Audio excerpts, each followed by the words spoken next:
ഓം സായിരാം. ഇന്ന് നമ്മൾ സായ് സച്ചരിത്രത്തിൻ്റെ അധ്യായം 6 എന്തൊക്കെയാണ് പ്രതിപാദിച്ചിട്ടുള്ളത് എന്ന് നോക്കാം. ഗുരു കരസ്പർശനത്തിൻ്റെ ശക്തി, രാമനവമി ഉത്സവം, അതിൻ്റെ ഉദ്ഭവവും ഭേദഗതികളും മുതലായതും, മസ്ജിദിൻ്റെ കേടുപാട് തീർക്കൽ, ഇതിനെക്കുറിച്ച് നമുക്ക് നോക്കാം. ഗുരു കരസ്പർശനത്തിൻ്റെ ശക്തി. യഥാർത്ഥ സദ്ഗുരു നമ്മെ നയിക്കുന്നെങ്കിലും ഗുരു തീർച്ചയായും എളുപ്പം സംസാരസാഗരം കടത്തിവിടും. സദ്ഗുരു എന്ന പദം സായിബാബയെ ഓർമ്മിപ്പിക്കുന്നു.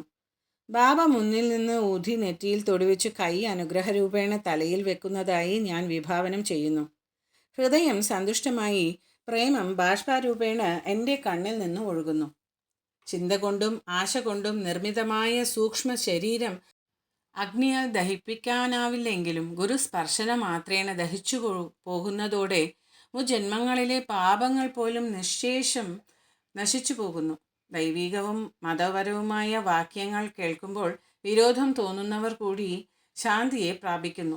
സായിബാബയുടെ സുന്ദര രൂപ പ്രദർശനം കൊണ്ട് സന്തോഷത്താൽ തൊണ്ടയിടറുകയും ആനന്ദാശ്രുവാൽ കണ്ണു നിറയുകയും വികാരാവേശത്താൽ ഹൃദയം നിറയുകയും ചെയ്യുന്നു. അത് തത്വമസി, അഹം ബ്രഹ്മാസ്മി മുതലായ ബോധങ്ങൾ തമ്മിൽ വളർത്തി ഞാൻ, നീ, അത്, ഇത് മുതലായ ഭേദങ്ങൾ നശിപ്പിച്ച് ബ്രഹ്മത്തോട് ചേർത്ത് ആത്മജ്ഞാനം കൈവരുത്തുന്നു.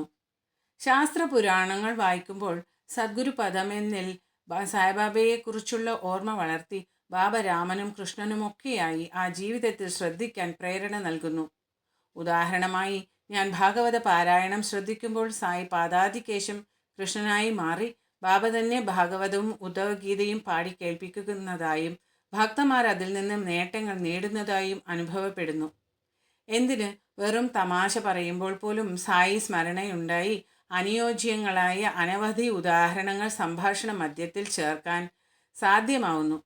ഞാൻ സ്വന്തമായി എന്തെങ്കിലും എഴുതാൻ തുടങ്ങിയാൽ എനിക്ക് ഒന്നും കഴിയുന്നില്ലെങ്കിലും സായിനാഥൻ്റെ പ്രചോദനത്തിൽ എഴുതാൻ തുടങ്ങുമ്പോൾ യാതൊരു തടസ്സവും ഇല്ലാതെയും അവസാനമില്ലാതെയും എഴുതിക്കൊണ്ടേയിരിക്കാൻ സാധ്യമാവുന്നു. ശിഷ്യൻ്റെ അഹംഭാവം തലപൊക്കുമ്പോൾ ബാബ സ്വഹസ്തങ്ങളെ കൊണ്ട് പിടിച്ചമർത്തി ബാബയുടെ ശക്തി പ്രദാനം ചെയ്ത് ബാബയുടെ ഉദ്ദേശാനുസരണം പ്രവർത്തിപ്പിച്ച് അനുഗ്രഹിക്കുന്നു. ഏതെങ്കിലും ഒരാൾ സായിയെ സാഷ്ടാംഗം പ്രണമിച്ച് ആത്മസമർപ്പണം ചെയ്യുന്നുവോ, ചോദിക്കാതെ തന്നെ ജീവിതത്തിൻ്റെ സർവോപാധികളും, അതായത് ധർമാർത്ഥ കാമ മോക്ഷങ്ങൾ അയാൾക്ക് കൈവരുന്നു.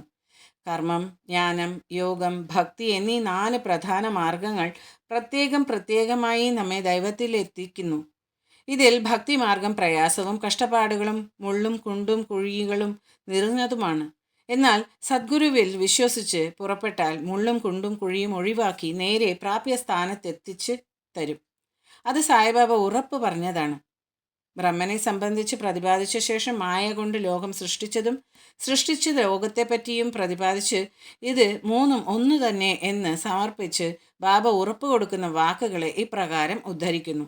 യാതൊരു ഭക്തൻ്റെ ഗൃഹത്തിലും അന്നവസ്ത്രാദികൾക്ക് യാതൊരു ക്ഷാമവും നേരിടുന്നതല്ല. എന്നിൽ മനസ്സുറപ്പിച്ച് എന്നെ ആരാധിക്കുന്ന ഭക്തൻ്റെ എല്ലാ ക്ഷേമകാര്യങ്ങളും പ്രത്യേകം ശ്രദ്ധിച്ച് നേടിക്കൊടുക്കുക എന്നത് എൻ്റെ പ്രത്യേക ചുമതലയാണ്. ഭഗവാൻ കൃഷ്ണനും ഇത് തന്നെ പറഞ്ഞു, യോഗക്ഷേമം വഹാമ്യഹം എന്ന്. നിങ്ങൾക്ക് എന്തെങ്കിലും വേണമെങ്കിൽ അഹന്തയും ആത്മാഭിമാനവും ഉപേക്ഷിച്ച് ദൈവത്തോട് ചോദിച്ചു വാങ്ങുവിൻ. ഭക്ഷണ വസ്ത്രങ്ങൾക്ക് വേണ്ടി കഷ്ടപ്പെടേണ്ടതില്ല. ലോകത്തിലുള്ള സ്ഥാനമാനങ്ങളിൽ സമൂഢരാവാതിരിക്കുവിൻ. ഇഷ്ടദേവതയുടെ രൂപം മനസ്സിൽ സ്ഥിരപ്രതിഷ്ഠ ചെയ്യുവിൻ. എല്ലാ ഉപാധികളും അന്ധകരണവും ഭഗവാനെ ആരാധിക്കുന്നതിൽ നിയുക്തമാവട്ടെ. മറ്റൊന്നിലും തൽപരരാവരുത്. മനസ്സ് എന്നെ ഓർക്കുന്നതിൽ സദാ ഉറപ്പിച്ച് നിർത്തുവിൻ. എന്നാൽ അത് ശരീരം, ധനം, ഗൃഹം എന്നിവയിലേക്ക് അലിഞ്ഞു പോവില്ല. അന്നേരം മനസ്സ് ശാന്തവും സമാധാനപരവും ഭയരഹിതവുമായി തീരും. ഇതാണ് സൽഗുണമുള്ള മനസ്ഥിതിയുടെ അടയാളം.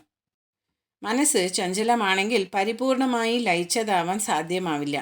ഇനി അടുത്തതിൽ നമ്മൾ ഷിർദിയിലെ രാമനവമി ഉത്സവത്തെപ്പറ്റി പ്രതിപാദിക്കാം. ശ്രീ സായിയെ നമിക്കുവൻ. ലോകശാന്തി ഭവിക്കട്ടെ. ഓം സായിരാം. ജയ് സായിരാം. ജയ ജയ സായിരാം.